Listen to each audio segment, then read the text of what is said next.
Abandoned amusement parks are supposed to be silent echoes of laughter, but some are hiding far darker secrets. Tonight we're stepping into three real-life parks around the world, each left to decay, yet each holding stories that are more terrifying than any ride. From haunted halls to forgotten attractions, these are the abandoned places you shouldn't visit alone. Welcome to the forgotten playgrounds of horror.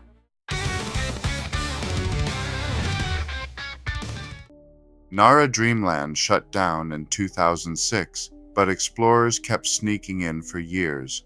I went in during its final months before demolition. The place was silent, the kind of silent that squeezes the air out of your ears. Most people explored the castle, the coasters, the ticket gates. I went underneath. Everyone forgets theme parks have underground systems, maintenance tunnels, storage rooms, electrical access corridors. Dreamland had miles of them. I found the entrance behind a collapsed wall near the jungle safari ride. A rusted metal door hung open just enough to feel like someone had forced it recently. The moment I stepped inside, the smell hit me. Damp concrete, old oil, and something metallic. My flashlight beam caught water dripping through cracks above. The tunnels were claustrophobic, narrow, sweating with moisture, filled with old signage and rotting crates. Then I started hearing footsteps, not ghostly, not supernatural, heavy, human. I turned off my light and held my breath. The steps paused too, somewhere deeper in the tunnel. Then they continued, coming closer. I backed into a side corridor, pressing myself into the shadows. A man emerged into the main hallway, maybe in his 40s or 50s. He was filthy, clothes shredded, skin coated in dust. But the strange part was his uniform, an old Nara Dreamland maintenance jumpsuit from the early 2000s. He was carrying a flashlight with dying batteries. The light flickered as he walked, scanning the ground like he was looking for something he'd dropped. He mumbled under his breath, repeating the same words. Not cleared, not cleared. They didn't finish it. He stopped at a junction and suddenly turned his light toward my hiding spot. I didn't move, didn't breathe. The beam hovered on the wall beside me, then moved away.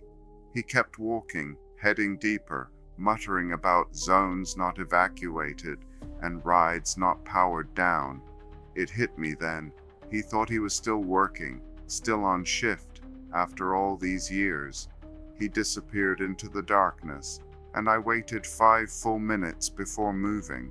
When I turned to leave, I noticed something I hadn't seen on the way in. Fresh footprints. His, heading deeper into the tunnels, not out. When I got back to the surface, I told another explorer what I'd seen. He laughed and said, "There's no way.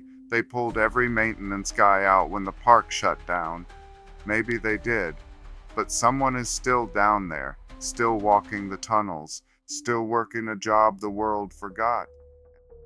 Okapo Land closed abruptly in 1999 after multiple incidents, but what people don't talk about is what happened after it shut down.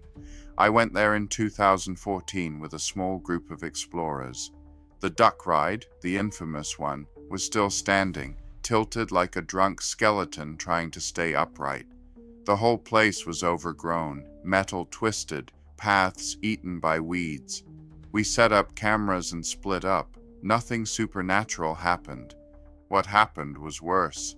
It started when I spotted a girl, maybe 14, wearing a bright yellow hoodie near the bottom of the duck ride track.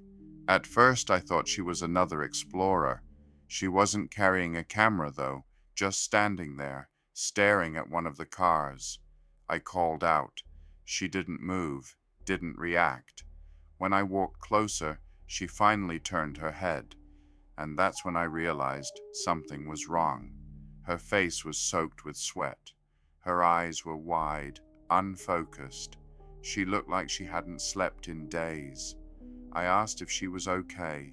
She whispered, "It's not safe when the workers come back." Before I could ask what she meant, she took off running into the trees, fast, but stumbling, like she hadn't eaten in days. We spent the next hour trying to find her. Nothing. No footprints, no movement, no rustling. She had just evaporated into the hillside. When we finally regrouped, one of my friends noticed something on the duck ride platform. A torn piece of yellow fabric caught on a bolt, same color as the hoodie. We gave the fabric to local police. They told us there had been reports over the years of runaway teens hiding out in the abandoned park. Some found, some never found. That girl? No record. No missing person matching her description.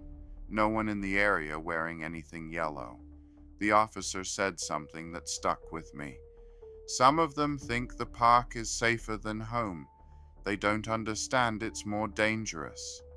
We left before dark. Berlin's Spree Park has become an urban exploration icon.